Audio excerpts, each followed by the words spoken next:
looking for a new job or even considering completely changing careers? In today's video, I'm going to share with you the exact steps that I took to completely change careers to a brand new industry, doing something I had never done before and at a promoted level in under 6 months. Real quick, if you haven't already, go ahead and hit that subscribe button and bell to be notified whenever I post new videos on job search and career happiness. If you're new to me, welcome. I'm Kristen Zavo. I'm a certified career coach and the best-selling author of Job Joy, your guide to success, meaning, and happiness in your career. And now I help high achievers just like you to land jobs and build careers they absolutely love. Let's dive into today's topic. First, I want to kind of set the scene for you. I had about 10 years of finance experience under my belt. My MBA had a concentration in finance. I had started my post-grad career in investment banking, and then I had been in financial consulting for about 8 years at that point. And I was in a very niched down part of financial consulting where I was helping companies who were going through Chapter 11 to navigate that process and come out as a healthy company. So it was a very specific thing. And what I knew that I wanted to do, well, first, what I knew I didn't want to do was that. And what I knew I wanted to do was a little more fuzzy. I knew I wanted more room for creativity. I knew I loved marketing.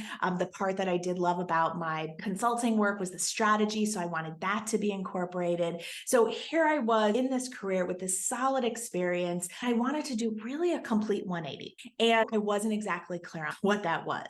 But the first step in this process is to really get clear on why you want a career change and is now the time. And for me at that point, even though I was worried it was too late, I knew that I couldn't do this and keep up in the career that I was in indefinitely, and certainly not for the rest of my working years. And there were lots of reasons for that. Number one was that it was very intense. So we were traveling 4 or 5 days a week. We were working 70 to 80-hour weeks when we were on a job. The culture was pretty cutthroat at the time. And if you had asked me at that point, what did I value? I would have said freedom, flexibility, love, adventure, right? I really wanted to experience life. And yet, in order to be successful in this role, you really had to put your career number one. It was hard to date. It was hard to maintain friendships when you were traveling most of the week. It was hard to take care of your health when you're on the road or eating out all the time. It just didn't afford me the lifestyle that I really wanted, despite all the perks, despite the fact that it was a fancy job, I made good money. At my core, I wasn't happy. When I looked at what my manager was doing, that was not what I wanted to do. And ultimately, when I kept denying this fact because I was afraid, quite honestly, of what a career change would mean and could I do it and what would I do, after ignoring it for several years, I started to feel the effects of the stress and of the misalignment in my body. I started getting sick. I started getting migraines. Suffice it to say, I had multiple signs that this was not the career for me for the foreseeable future. And so I want you to really think about, why are you interested in a career change? Is it just escaping a bad situation? Is it that this is a toxic job and maybe it is that the company is toxic, but not the actual work? Or is it that what it takes to be successful in this role is not aligned with who you are and what you want out of life? And that last one is the real, like, ding, ding, ding, that it's time for a career change. So that's number one. Really get clear on, why are you considering this? Number two is the big clarity around what you don't want, which is probably going to be easiest for you. What you do want, not just in the job, but in the rest of your life. When it comes to the job, what type of work do you want to be doing? What industry do you want to be in? Do you want to have a team? Do you want to be a sole contributor? Do you want a hybrid, a remote, an in-office job? Do you want to travel for work? How much money do you need to make? Do you want a small company or a big company or a startup or somewhere in between? Really thinking about the location of the job. So all the very specific non-negotiables and desires in this role. And in addition to gaining clarity about the role, what you don't want and what you do want, you also want to think about this next stage of life, because a career change, it's a transformation. This is a brand new chapter, not just in your career, but in your entire life. And so I really encourage my clients, and I encourage you to think about, who am I now? What is most important to me? And what is the life that I want to build, the life that I want to cultivate? What are my values and my priorities? And does the career I'm in now or the career I'm thinking about changing into, does it align? Does it support that? So when I was in consulting and I was working crazy hours and traveling all the time, it really wasn't conducive to self-care. It wasn't conducive to dating and finding love. It wasn't conducive to really cultivating deep friendships, because in order to be successful, you really had to have that, or at least, in my experience, I really had to have that as my top priority. And it was everything else seemed crowded out. And so for who I was and where I wanted to go in my life, it simply wasn't aligned. We're not blaming the career, we're not blaming the company. It's just, it was no longer a fit. And this shouldn't be a surprise to you, right? Because we as humans, we evolve, right? If you're even watching this video, you're probably into personal development. You're always bettering yourself. And so wouldn't it be silly if what you chose for yourself at 22 is the exact same thing that is a fit now? If that's you, you're probably not watching this far into the video.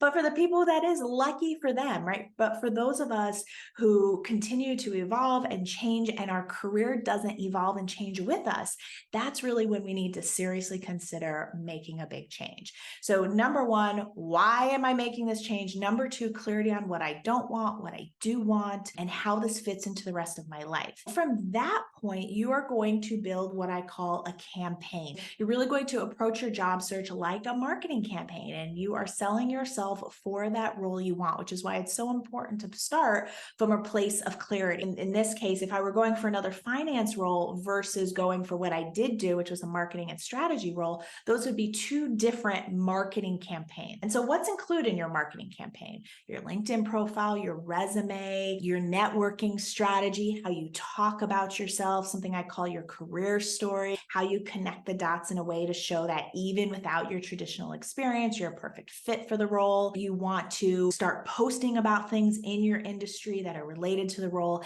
and really leverage personal branding to step into that next level, that next version of you in this career, even before you're fully there. And the beauty of this is that in order to do that, you have to get smart on the industry. You have to know what's going on, which is going to help you in your networking conversations, in your interviews. You have to be able to explain to people why you want to make this change. That's why it's so important to do that clarity work beforehand, to really show your transferable skills. And the ninja tip here is, if you can show how the exact thing that is untraditional actually makes you a better fit for the job. So if we go back to my example, when I had this career in finance, it was in consulting, and I wanted to change for strategy and marketing for a big brand, I was able to say, hey, listen, maybe I don't have the exact marketing and strategy experience, but what I do have, my 8-9 years consulting, I have seen way more companies, way more industries, the inner workings, the inner strategy of a lot of different companies, organizations, what they did well, what they didn't. And so I'm bringing that breadth of information into this role. I could also share how the jobs that I did work on, the clients that I worked with that did involve strategy. I could also share specific projects, even if they were few and far between, that were related to strategy, that had a little bit of marketing, expound upon those and flesh those out, while also de-emphasizing the work, the certifications, the things that didn't matter as much to the job. It's about fleshing out what does matter, getting smart on what does matter. Maybe you take a course, maybe you get a certification, maybe you just have a reading routine where you do this, you're going to conferences, you're setting yourself up in this world to, be a voice, and then expounding upon the relevant experience and skills, and de-emphasize, sometimes even deleting. I'm not saying delete your whole education, but sometimes even deleting or de-emphasizing the things that don't matter as much. Because just like if you were selling an actual product, right, you would want to emphasize what mattered to the customer, and it's no different. You want to do the same and emphasize what matters to the hiring manager, and not put anything in there that would confuse or distract. Let's pause real quick.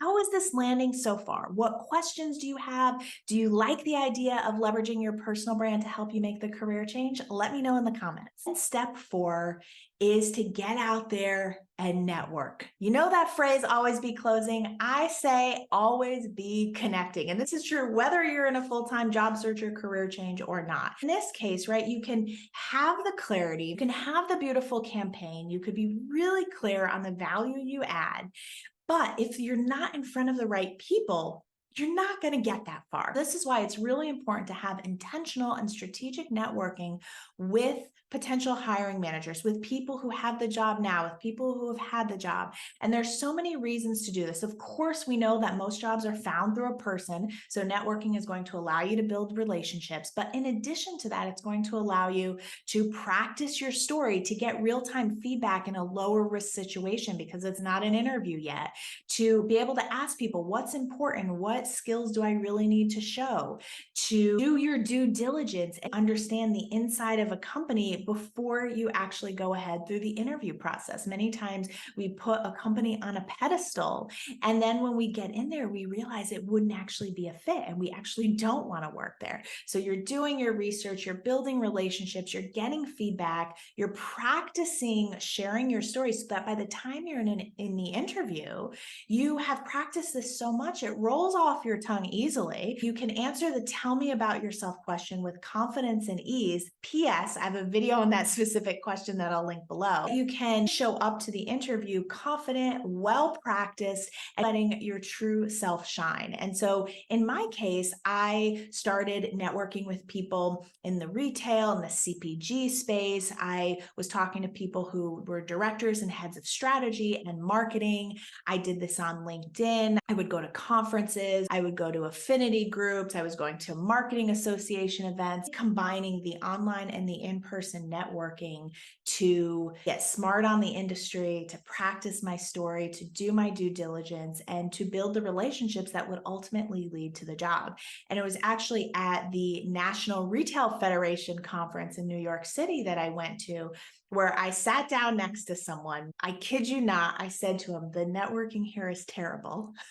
We got into a conversation, very casual. One thing led to another. He introduced me to someone who was looking for a role that was a perfect fit for what I was hoping to do, someone who actually happened to have a consulting background. One thing led to another. And because of that small conversation at that big conference, I ended up getting an offer for this job that included strategy, marketing, innovation, better than I could have even guessed. So again, in summary, the keys to executing a successful career change: number 1, getting clear on why you want to make this change. Number 2, clarity around the role and how it fits within your life. Number 3, developing a strong campaign to sell yourself, leveraging your personal brand to show why your unique set of skills, experience, education, and passions make you a perfect fit for this role. And then networking to make sure that you're getting in front of the right people. And then at that point, it's rinse and repeat, being consistent and persistent in your job search and not giving up. By the way, if this feels like a lot, it's because it is. But I promise you, the work, the energy, the effort to change careers is absolutely better than the misery of staying in a job that is not a fit for you indefinitely. The good news is you don't have to go it alone. I've created an entire course that goes through this process step by step. It's called Find Your Job Joy. At this point, hundreds of clients have gone through the program and used this method to land jobs, to change careers, and to even thrive in their new roles. If you're serious about making a career change, I invite you to check it out. I will put it below along with some other videos and free resources to help you land the job and make the career change. I'll see you in the next video.